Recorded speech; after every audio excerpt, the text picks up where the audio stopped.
Okay. All right, so I bet you can see it, can you? Yes, looks good. Okay, super. So hi everyone. If we didn't meet yesterday, I am Jennifer Gibson. I am the chair of the program committee for this year's meeting. We are about to embark on our first set of lightning talks and posters. The format is going to be this. We've got 10 talks and each presenter has 4 minutes each. I'm going to end your talk by removing your slide. So please try and make your comments as tight as possible. We're going to break 3 times for questions. So after the 3rd, 6th, and 10th presentation, and hopefully have about 5 minutes for each question break. We are going to proceed in order of the program. I will drop the link into the chat in just a moment if you don't have it to hand. The order is as follows. Sarah Greaves is first, Janne Pölönen is second, Alan Hyndman is third, and our colleague from Utrecht University, who's going to tell me how to pronounce his name after all of these years, will be fourth, and then we'll carry on from there. So Sarah, are you ready to go? Hi, Jan. Yeah, I'm ready. Hi, fabulous. Okay. Shall we start our timers simultaneously? Hi, everyone. I'm starting my timer. I've now got an extra minute because I thought it was 3, so I'm feeling quite relaxed now. I'm Sarah Greaves. I've been working in STM publishing for 20 odd years. I'm an academic by training, and I'm currently an independent STM publishing consultant. And I'm here today to represent a group of publishers and industry experts on a project we've been working on since March. And I'm really proud and excited to be here representing them and showcasing what we've been doing. As you all know, from the start of the pandemic onwards, we've seen a vast increase in the number of preprints and the number of submissions coming into journals around COVID-19. And way back when in March, a few of us got together to figure out if there's anything we could be working on together as a collaboration to try and improve some of the key issues which seemed to be bubbling around in the publishing industry at that time. One of the key issues was the fact there were so many submissions that it was getting hard to fast track them through the system or get them published quickly. And the second one was specific academics were just being overwhelmed with requests to review. And so it became quite challenging to try and find peer reviewers, suitable peer reviewers who could help expedite papers through the peer review process. We also saw a massive increase in the amount of things going into preprint servers. So there were initially 6 publishers and 3 industry experts. We were endorsed by OASPA. And we started working together to see if we could actually collaborate and agree on something that we could all work on that would actually make a difference. And the great news is we could. We've worked together really well as a group, and we're able to collaborate and make collective decisions. And our group has grown rapidly. There's now 11 publishers, 3 industry experts, and 7 endorsers involved with the initiative, which means we have more journals involved, and we have more projects that we're looking at now and in the future. And we've also been working really closely with pre-review to see the link up with preprints. But back to the sort of key things we were trying to solve at the beginning. Could we encourage academics to sign up to be rapid reviewers? We sent out this request to sign up to be a rapid reviewer. We asked people to review very quickly. We asked them to be agreeable to open peer review, and we asked if they could transfer their peer review reports between journals. Another key thing we were trying to see if we could do to help speed up publication was set up a more open way of transferring papers between journals before or after peer review. So peer reviewers were agreeing that their peer review report might be used at any of the journals within the collaboration. We were astounded by how many people signed up. Within a week, we had over 1,000, and we've now got over 1,800 peer reviewers signed up from around the globe. One interesting point which you'll see if you look at the poster in more detail is the volume of people signing up is really, really linked to the incidence of COVID in their countries. Now, that could just be that academics in the US, in Italy, in Brazil, and India are just more aware of the impact that the pandemic is having in their communities and feel a greater need to sign up. And we've got some data which shows the increasing rate of sign up within those countries really links with when the pandemic was rapidly increasing within those countries. So the great news is loads of people wanted to do this. The bad news is, as a group of publishers, we've not been that great at using them. So far, only about 10% of that pool have actually been invited to peer review. And out of that 10%, 2% have gone on to complete a peer review report. So we've still got work to do there, and we're going to be running some surveys to find out what else we could do. But the other thing we were trying to do was to see, could we actually try and speed up publication during this time? And the great thing is, most of the publishers have been able to find their data, have shown that by triaging papers more as they come in, triaging more COVID papers before formal peer review, so perhaps desks rejecting more compared to non-COVID papers, that we're getting more through the system. But we've seen no transfers, which is just awful. And so we haven't been able to solve that one, but we're working on it, and we're running surveys, and there'll be more data next week. Nicely done, Sarah. Thank you. Sorry to rush you. Right. Sarah's presentation poster, I think Bernie's posted the link to the chat there. It's available on Slack and available on the website. Questions in just a minute. Let's move on to the Helsinki Initiative on Multilingualism. Thank you. My name is Janne Pölönen. I work at the Federation of Finnish Learned Societies. And thank you, OASPA, for this opportunity to present the Helsinki Initiative. This initiative was launched in April 2019 internationally to promote multilingualism in scholarly communication.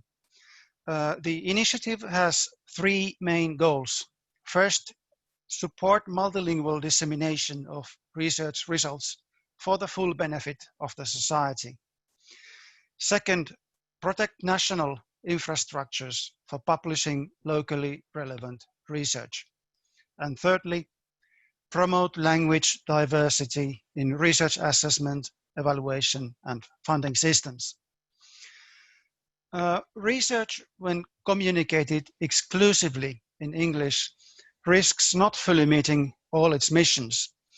The COVID-19 pandemic has highlighted globally the need and value of multilingual and interdisciplinary scholarly communication, not only between researchers, but also to reach decision makers, professionals, and citizens. In many countries, small-scale, not-for-profit journals and book publishers play a unique role by making research results available in the national languages to all sectors of society. Their transition to open access publishing environment needs to be secured. Many university leaders, evaluators, funders still think that research of any value to science and society is published in international English language journals. In future, we need a better balance in science policies and rewards and incentives between the international excellence and local relevance of research. We need both. Multilingualism in scholarly communication is a fundamental requirement for broad access to research results, for interaction between science and society, as well as for public understanding of science. Together, we can make the open access publishing environment more diverse and multilingual. So, my key message to dear OASPA audience is that we can do a great service to science and society by joining forces to promote multilingualism in scholarly communication. So please read, sign, and join the Helsinki Initiative. Thank you. Nice, Janne. Thank you very much. Ahead of time as well. You've bought us a minute.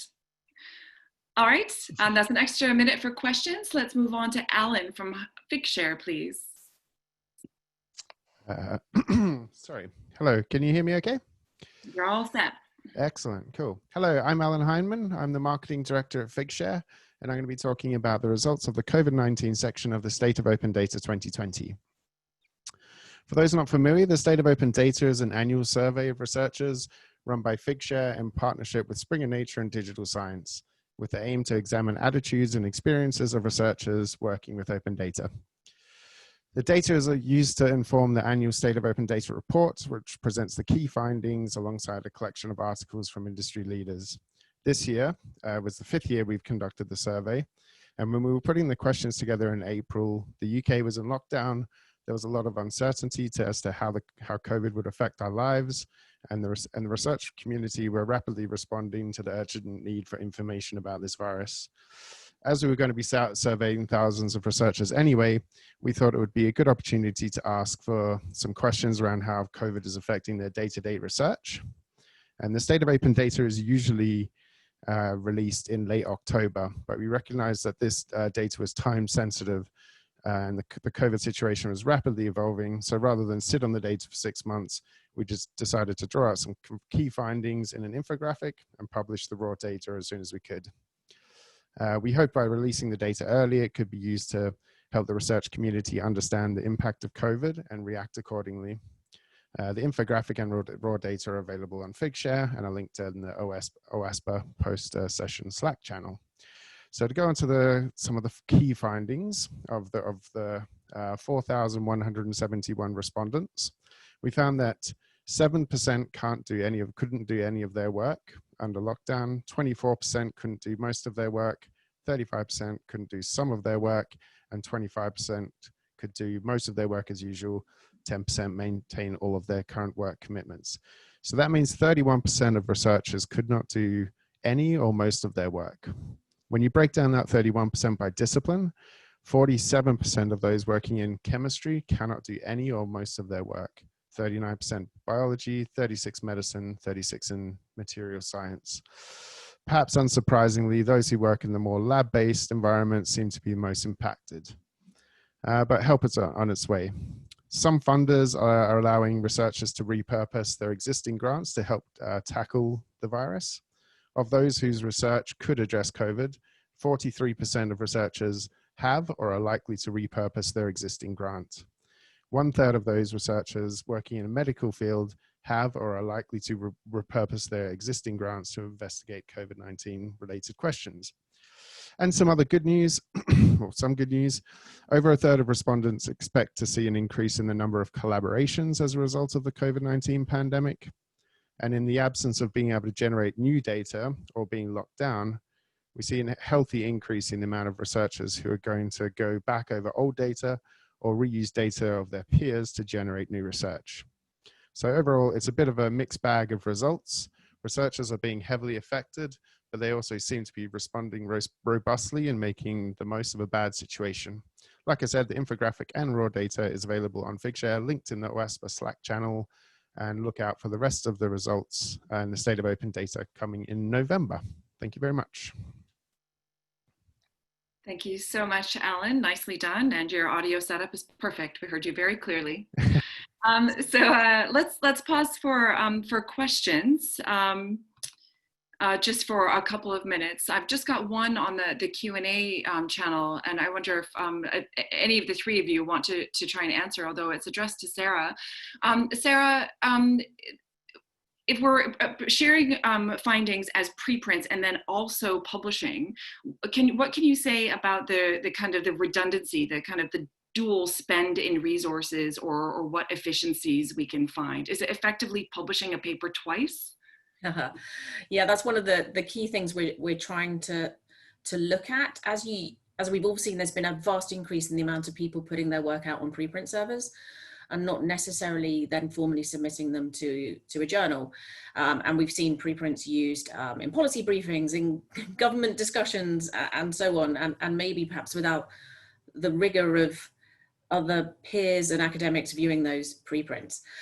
So one thing us as a collaborative group are doing is trying to use our rapid reviewers to comment on preprints via the pre-review site.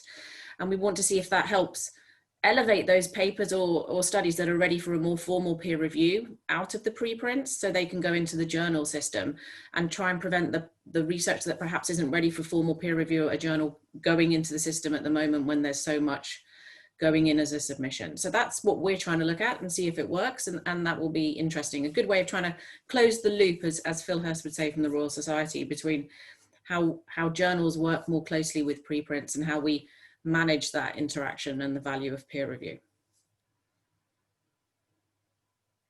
Great, thanks very much, Sarah. So I'm surfing the Q&A window on Zoom. Janne, it sounds like one for you. With regard to multilingualism, do we know what DORA says about including non-English research and evaluation? Thank you. We mainly pay attention in DORA, of course, to the impact factor issue, but there is the second recommendation to look at diversity of outputs in research evaluation. It is, if I am correct, it is not, the multilingualism is not directly mentioned there, but diversity includes, in my view, also multilingualism, use of many languages, and also DORA has, of course, paid attention recently also to the topic of multilingualism. They have highlighted also the Helsinki initiative, and they recently also organized a webinar on the question of multilingualism and evaluation. So yes, DORA is at least starting to pay attention to this question. Great, great. Let's keep you with us. We've got another question for you, which is whether online translation tools are good enough to help facilitate interactions between different languages like Google Translate and Yandex. What do you think? Yes, the machine translation is part of the solution, but hardly the whole solution. And there are, of course, very large differences between languages in the quality of the machine translation services. The biggest languages, of course, are better served here. But also, this question has a lot to do with the kind of texts different fields produce. So especially in social sciences and humanities, let's say the narrative format is much more difficult to render very well in good machine translation. So we probably will need a good human translation, at least in that part of the scholarly communication. But certainly machine translation will develop. It will be at least part of the solution. And let's hope it can lower the barrier between languages and skills. Great, thanks very much. Okay, let's move on to the next set of presentations here. The next is Dr. Sondervan. Are you there? Yes, I'm here with my colleague in Sweden, Sofie. Are you here? Yes, I am. Hi. Hi. And it's Jeroen, pronunciation. But Sofie will kick off. Yes, thank you for having us. We are presenting today the initiative to create national platforms for journals, open access journals that are stakeholder governed. And I'm Sofie Wennström. I'm working today from the National Library of Sweden. And then we have Jeroen Sondervan from Utrecht University Library, being open access publishing consultant. Yeah, I can't pronounce his name either. Our co-authors are also Jesper Testrup from the Royal Danish Library and Ante Jussi Nygårds from the Federation of Finnish Learned Societies. And we've been working together trying to explain our vision. So our vision for these platforms are that the requirements for proper open access publishing have changed a lot over time, and open access publishing is actually becoming a standard. However, many journals do not have the resources to meet up with these requirements that require both technical solutions and publishing expertise, or they have the resources but hesitate to take the step due to lack of knowledge. At the same time, there's an increased demand from EU and national governments to open up access to research. While many believe that the road to 100% open access that we have showed in this picture is paved with making deals between publishers and national consortia. Alternatively, some believe paying for publishing with APCs is the way forward. We have a slightly different take on it, Jeroen. So what do we want to do? So there are still categories of journals essential to the infrastructure of scholarly communication that are not included in such discussions due to commercial viability, and we want to help them. The aim is to gain full support from the community to allow publishing without platform charges for authors or journals, But currently, there are fees involved in some countries in the projects running. The platforms are meant to act as a catalyst or intermediate to encourage these journals to transition to open access in order to comply with funder and, for instance, institutional requirements. Another goal is to further highlight the possibility to reach a wider audience and get merit for publications in local languages, which is for humanities scholars important, as we already heard in the multilingualism talk. Collaboration is foreseen between countries to share experiences and metadata. And these platforms are stakeholder-governed, meaning that they are owned by stakeholders from the academic community. And we all aim to offer an easy route to open access publishing by both hosting the technology and at the same time taking into account current open access standards, but also by acting as an expert organization that journal editors can rely on. And we offer services. Sofie? Yes, so the services that we plan or already perform or provide is to operate an open journal systems platform to support manuscript workflows and the actual publishing at the same time. We also hope, and already do to some extent, provide legal advice about open licensing, because we know the knowledge level is not up to par always. People are afraid of the open licensing, for example. One key feature is the archiving and legal deposit copies to ensure preserving journals for the future, which we've seen in a recent study as a problem. And also we want to support the journals to comply with the DOAJ requirements and the funder requirements, which is also linked to the archiving, of course, but also persistent identifiers, proper citation information and that sort of thing. But how do we plan to collaborate, Jeroen? Yeah, we have some collaborative efforts in the mid and long term. So we want to build a strong European presence in the PKP community because we all use the open journal systems software. We want to combine metadata structures to allow a greater dissemination of journal contents across platforms. And we also want to deliver comparable publication data, for example, downloads, mentions, citations, for analysis on a larger scale via shared APIs. It's raining cats and dogs, so I hope I still can be heard, but the slide is being shared in Slack and also with the appropriate links to the current projects and platforms. Excellent. Thank you both very much. All right, please note your questions in the Q&A and we shall get to them in just a couple more presentations. We're going to turn over now to Tasha Mellins-Cohen from the Microbiology Society. Thank you. So now a truck is going past my window. Funders and library consortia use the term transformative to denote a journal's transition or a publisher's transition from subscription model to open access. The Microbiology Society introduced transformative agreements this year, badged as Publish and Read, which offers unlimited open access to corresponding authors from participating institutions, and that is entirely unlimited, as well as unlimited usage for all those associated with a participating institution across the entire archive of society content all the way back to 1947, which includes actually the first ever images of coronaviruses, if anybody wants to go and have a look. We chose Publish and Read as the terminology to indicate that we prioritize the publishing aspect. Our approach focuses on driving towards openness rather than resting on read access via subscriptions. All right, you're going on the floor. We were very clear that these were pilot agreements because we wanted all of our participants to opt into the learning outcomes that we wanted to derive from the new model. Having anticipated about 25 institutional partners for this year, we were delighted and somewhat astonished to attract over 60, largely thanks to our agreements with JISC in the UK and with CALL in Australia and New Zealand. As you can see in the main chart, in the first 6 months of operation, Publish and Read was the funding behind 8% of our total article output, which, along with an increase in article numbers in our pure open access journals, has increased the proportion of open access in the Society's portfolio from 18 to 28% in just 6 months.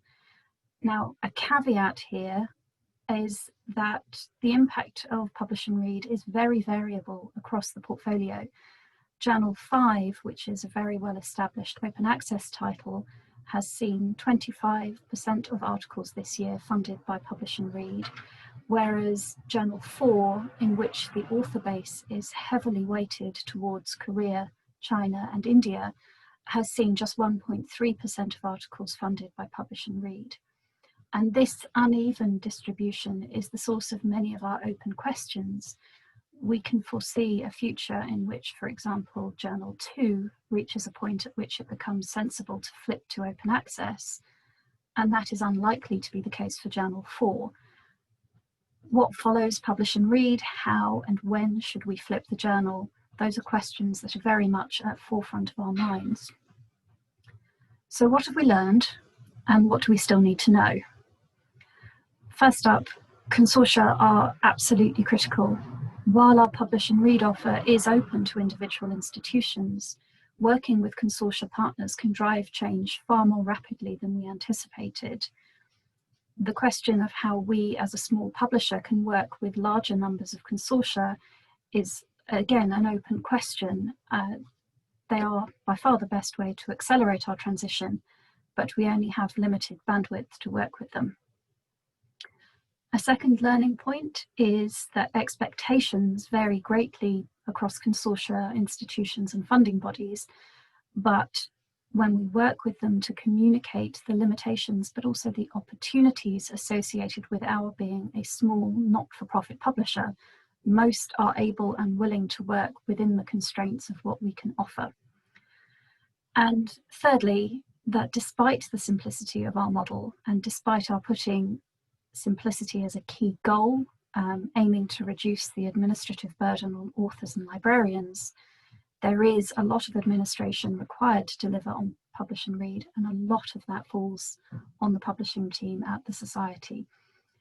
We do appreciate that consortia have been very patient when we have been somewhat slower than anticipated in getting reports across to them, for example. All in all, we see Publish and Read as a great success so far and are looking forward to providing further updates in due course. Thanks very much, Tasha. And also very well timed. Thank you. We're getting a stream of questions, which is great. Let's hold off and talk about them live in just one more minute. Let's do one more presentation with Marcel. Hi, can you hear me? Yeah. Okay, perfect. Hi, I'm Marcel. I work as an open access officer and researcher at the Humboldt Institute for Internet and Society. So thank you for the opportunity to frame a little bit the posters you can see here. So as many have pointed out before, we can observe a change in the OA ecosystem, especially in Germany. There are large-scale transformative negotiation and agreements on one hand. We have the Deal project in Germany as an example. On the other hand, we have more support for transforming subscription-based journals to open access, which is obviously great. And at the same time, regards funding opportunities, public funding in Germany and probably around the world is based upon a track record for excellence and high impact, which makes sense given the competitive nature of those grant applications. Unfortunately, we feel that, and maybe some of you can jump in here, that new and innovative publishing initiatives are overlooked, particularly in small and interdisciplinary contexts or at the very publishing periphery. The panel yesterday on equitable open access was a topic as well. So we at the Humboldt Institute, together with the ZBW, Leibniz Information Center for Economics, wanted to support with our project native OA scholar-led journals. The core idea was, and you find that on the poster, that we started with assessing the situation of scholar-led non-APC journals in Germany. Then we reviewed existing business models against this background. And finally, we were testing publication technology that we were hoping fosters sustainability or sustainable publishing for those journals.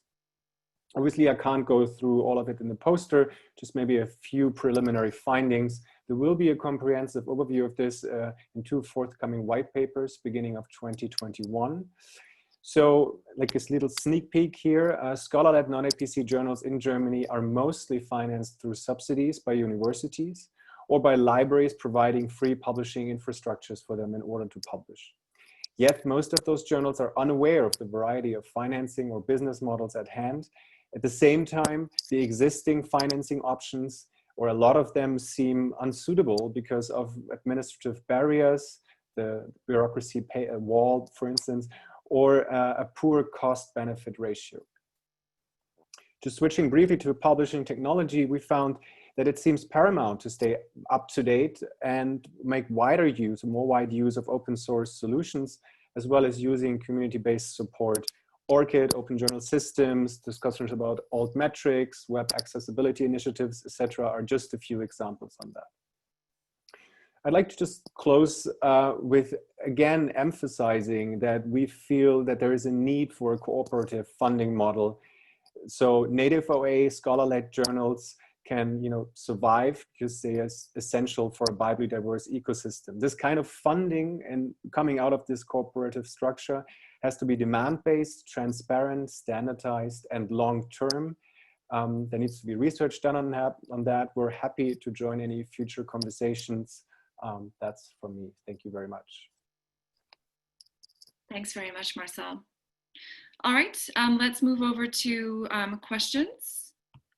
We've got a series in the window here. I'm just going to start at the top and touch each speaker if I can in order. So starting with Sofie and Jeroen. I'm just going to read here, so bear with me. Look at all the services you provide, very impressive. Many services you mentioned represent real pain points for commercial publishers. Who's funding all these activities? And Sharon asks if you've got government support or support from another funding body. A very good question. Thank you, Sharon. What we should say is that not all of these services are in place yet. We're planning for it, at least from the Swedish perspective. And for the time being, we are trying to do it with the current funding at the National Library, but we will certainly ask for funding, or maybe collaborational funding or in-kind funding from institutions and funding bodies. Jeroen, do you have anything to add? Yeah, that it's currently also a mixed bag between the projects, right? So from Finland, the start, it's already in place for a couple of years, but they started with governmental money, but now they're run by the Federation of Finnish Learned Societies. And the Danish platform is residing in the Royal Library, the Danish Royal Library. And the Dutch platform, which will be launched in 2021, it starts with funding from the Dutch Research Council and support from the Royal Academy of Sciences, the KNAW, the KNAW. And in the near future, we want to establish further funding and support from institutions as well. Thank you. Tasha, one for you. The question is whether you struggled at all to get the attention of the consortia who might rather focus on larger publishers. Yes, very much so.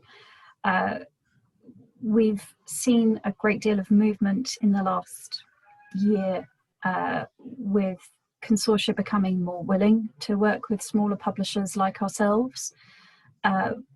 But that has been helped enormously by the Wellcome-funded project on, I think it was called SPA-OPS, apologies if I've forgotten the acronym. It opened the door to consortia speaking with small societies in particular. It's still an awful lot of work. Many of the consortia that we would like to work with and that we've approached with offers are still saying that we're too small for them to really take huge amounts of time. Thanks, Tasha. One more minute. Jeroen and Sofie, one more for you. Oh, sorry, forgive me. That's a question on funding, which has already been answered. So Tasha, back to you. Who pays for P&R? Could you, I think we missed that one. Yeah. So Publish and Read is effectively flipping an institution's spend. So whatever they have previously been paying for subscriptions, that is effectively the cost of their Publish and Read payment for the year. So it is still coming out of institutional library spend, but it is designed to be cost neutral, so that libraries are not paying more for publishing than they were for reading. We actually published an article in Insights, the UKSG journal, describing how we did the calculations to reach our pricing. Great. Thanks very much, everyone. Please carry on the discussion on Slack and in the chat. Let's move on to our next set of presenters. We're going to do 4 in a row now. Christine Ferguson, then Chris Hartdrink, then Moritz van der Graaf, and then Peter Crocker. So moving on to the next, and please send your questions in the Q&A window where we will pick them up at the end of the presentations. So Christine, let's get you going with your 4 minutes. Over to you. Hey there. Hi, thanks. So good afternoon, everyone. I'm joining from cloudy old Cambridge here in the UK. I work on the team that helps run Europe PMC, which is an open and free literature database. Today, I'd like to tell you about a project dealing with global grant identifiers. Now, as some of you know, funders assign internal identifiers to the grants they award. But over the past few years, there's been recognition that this system, where each funder devises their own identifiers, isn't ideal. And a group of stakeholders have proposed to use DOIs, or digital object identifiers, in a global grant identifier system. So you can read about the benefits to switching to DOIs in the pale blue box on my poster. But how will this work?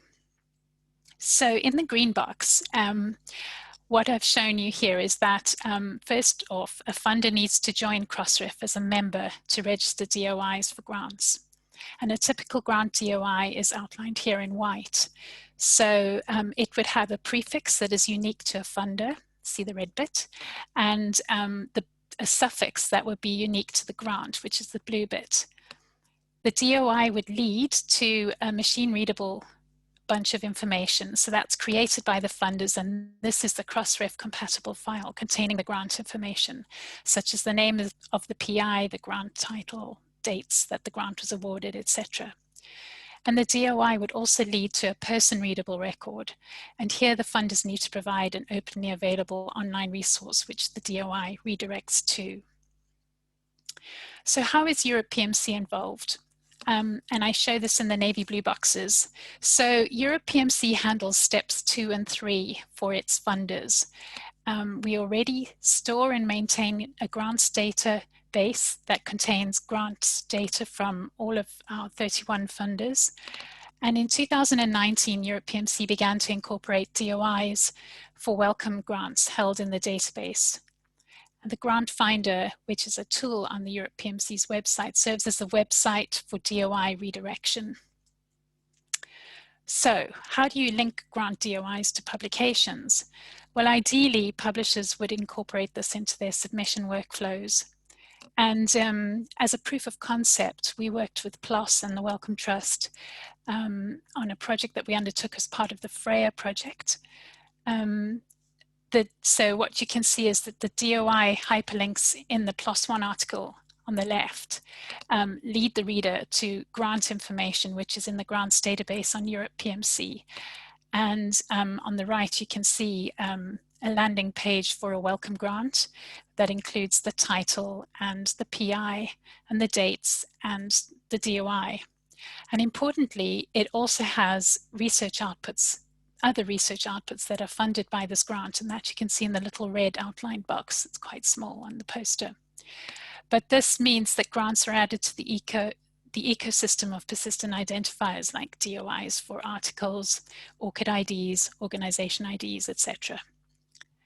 So please consider how this demonstrator can work for you. The QR code here leads you to a Europe PMC blog post with more information. I'd like to thank the Europe PMC funders and the European Commission for their support for Europe PMC's part of the work. And I'd be happy to take your questions at the end. Thanks very much, Christine. Okay, let's carry on over to Chris.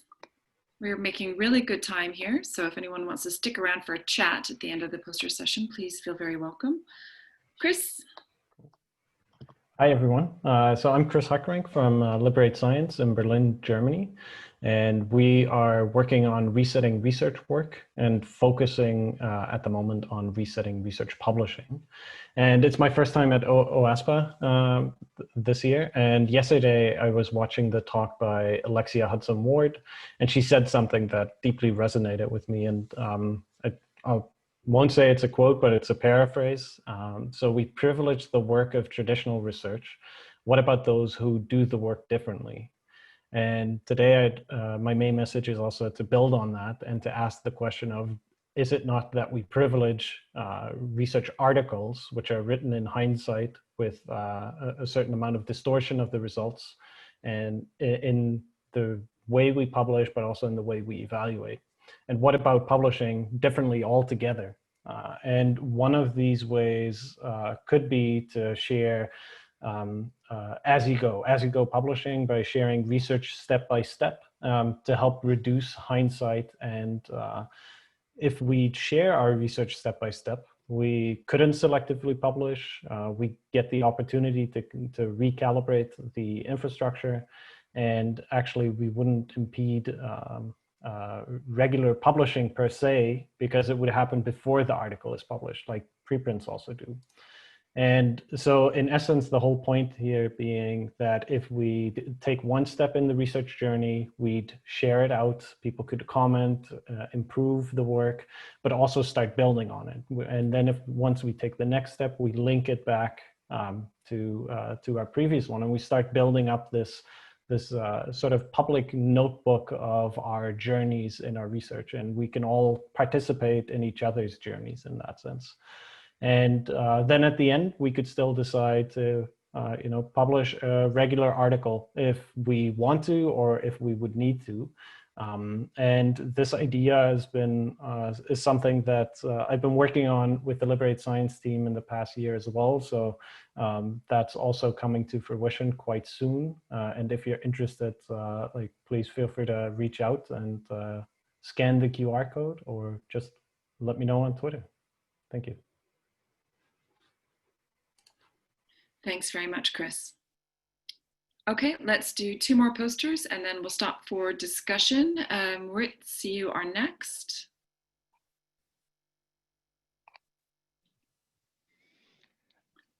Thank you. Thank you very much. My name is Maurits van der Graaf, and I'm consultant in the scholarly communication sector. And I would like to present to you an interactive dashboard on the landscape of gold and diamond journals. I made this this dashboard in collaboration with my colleague Rob Johnson from Research Consulting. And the dashboard is based on the GOAJ data set of Walt Crawford. The reason we made this dashboard is that we feel that this data set made by Walt Crawford is underused and should be used more. So we hope that this dashboard will stimulate its usage. Let's have a look at the dashboard itself. You see now a non-interactive version of it, but there is you can explore it yourself using the link here that is mentioned here under. Also, the link is mentioned in the Slack channel, and I will set it in the chat box as well. And in the upper part, you will find information about the gold and diamond journals, a number of journal titles, and the number of articles published. On the right side, you see data per discipline and per subject. At the left side, you see information about publishers, the type of publisher, and also the big 21 publishers versus the long tail of publishers. And at the lower part, you see data about the journal, open access journals per world region, and in the map per country. So the idea is that you can slice and dice yourself, and by clicking one item or control click, you can simultaneously click several items. So you can make your own exploration of through the landscape of gold and diamond journals, so to say. And yeah, I hope that you will do that. And it's a little bit addictive, I have to say. But I would like to make a number of observations during this presentation.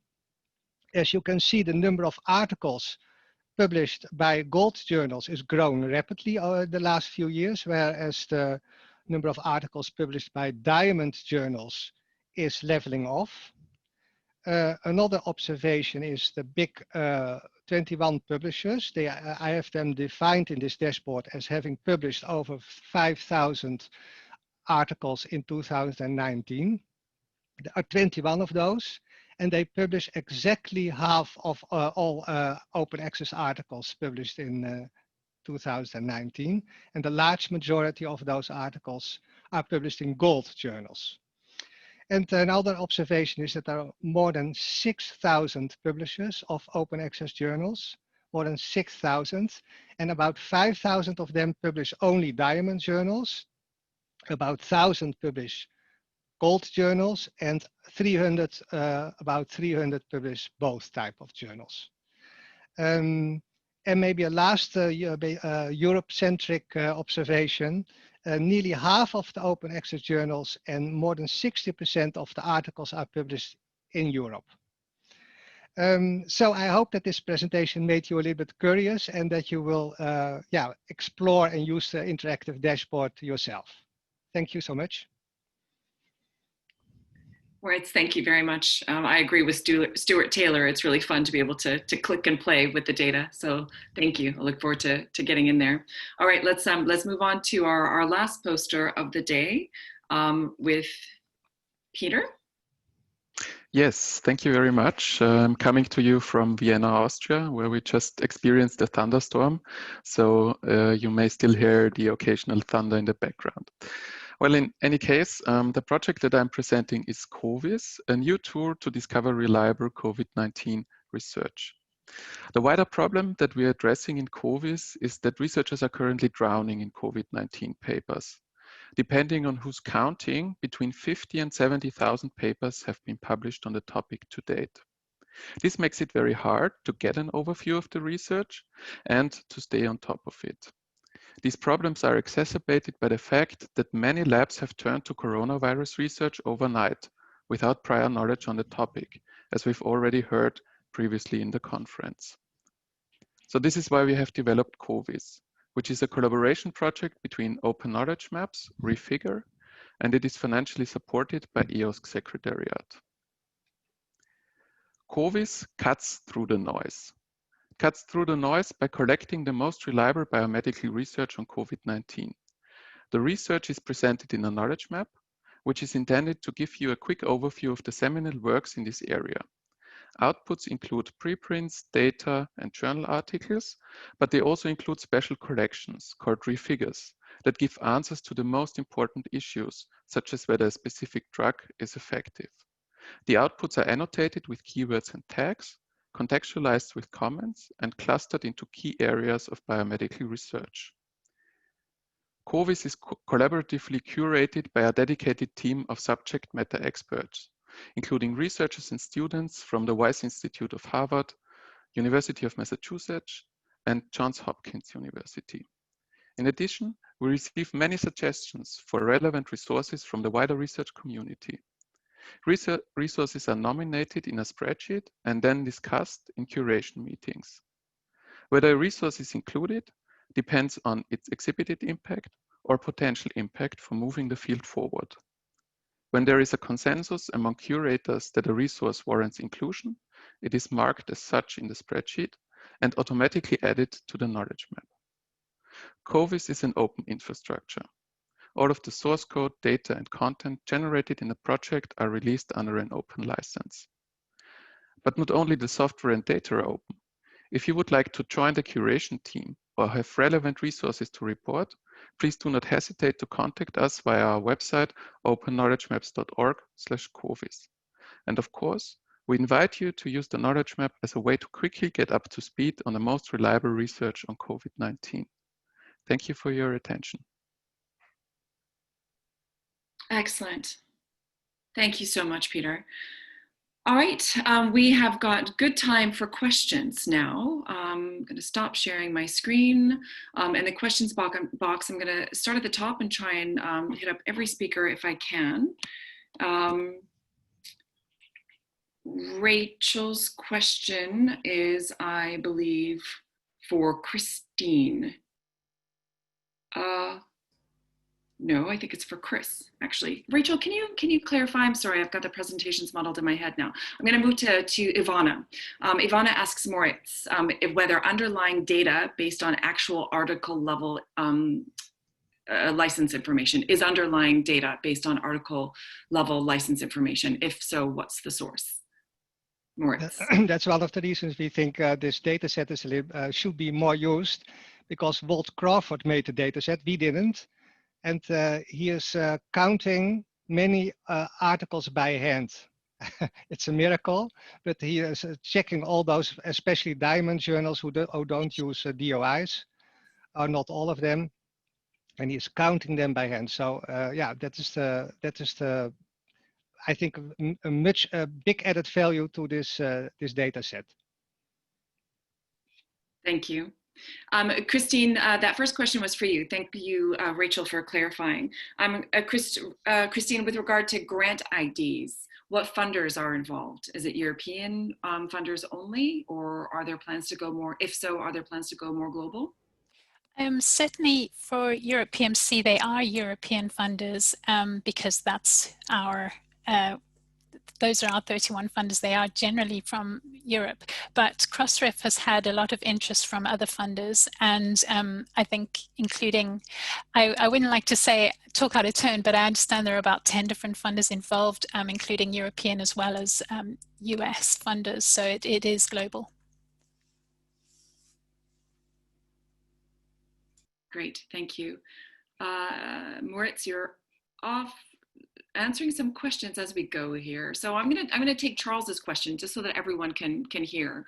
So it's another question for Christine on the overlap between the Global Grant IDs project and Crossref's funder registry. So Ginny is piped in, but I wonder if you want to comment so everyone can hear. It is different from, so the Grant ID project is different from the funder, the Crossref funder project, which is just the funder name and identifier for that funder, the latter is. So this it doesn't go to the grant level, whereas this does. That's the main difference. Thank you. Moritz, I think this may be a question for you as well. Thank you, Dominic, for helping me to manage the questions. From Kaya, how Moritz defined which journals should be classified as diamond, because DOA doesn't have this classification. Again, the data set is made by Walt Crawford, and the diamond is defined as no fee for the author, and gold is for APC for the author. Super, thank you. Okay, am I missing any questions from the chat?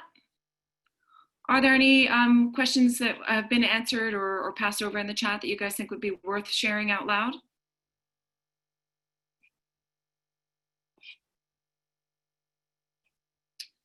Christine, another one for you. Could you give us a use case for grant identifiers, for example, by research managers? Okay, perhaps not a use case. Well, I think that research managers can, well, as specified on Crossref's website, they've got a bunch of information for how different stakeholders can benefit from using these global grant identifiers. And some of the things that they list are better intelligence on funding sources and dynamics pre-award, better understanding of who's using the facilities, clearer links to downstream benefits of their work and provision, improved reporting, data quality, etc. So yeah, I urge you all to have a look at Crossref's website for that. Thanks, Christine. All right, Moritz. Let's go back to Tasha. Katrina, feel free to elaborate here. But Tasha, about the smaller projects, can you say a little bit more about the impact of trying to scale when you are small scale? We've had a few different comments along these lines throughout the meeting. So could you say just a little bit more about that? Sure. So in terms of publish and read or transformative deals, the Microbiology Society has 1.5 people working on these. So one of the biggest challenges is that, for example, if a consortium comes to us requesting something bespoke for them, now obviously the pricing is bespoke for every consortium, but if you want bespoke terms or a special type of reporting, that is unlikely to be something that my team and I can accommodate because we've only got so much capacity.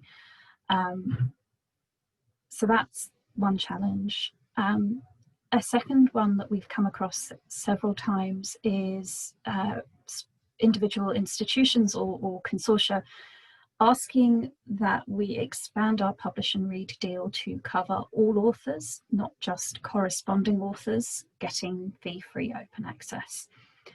I said this at the Researcher to Reader conference, I will say it again. We did the maths. We can't afford it, but also the libraries can't afford it. So that's something we've had to turn down several times because it makes the whole package prohibitively expensive for both parties. Things that we do manually. So, for example, identifying which authors are eligible for fee-free open access. We encourage them to indicate that on their submission form, but my team have to manually check every single submission and make sure that the authors have correctly used their institutional email address and correctly identified their eligibility. There isn't really a system at the moment that can do that for us. So there's a lot of things that sort of limit our ability to scale up, which possibly wouldn't be so much of a challenge for a bigger publisher who could invest in automation. Hope that answers the question.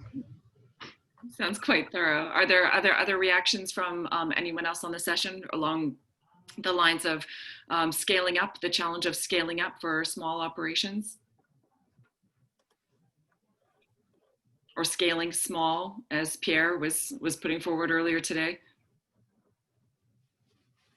Right, I'm going to leave that question with you actually, because we're just about out of time, and I know we're due for a break.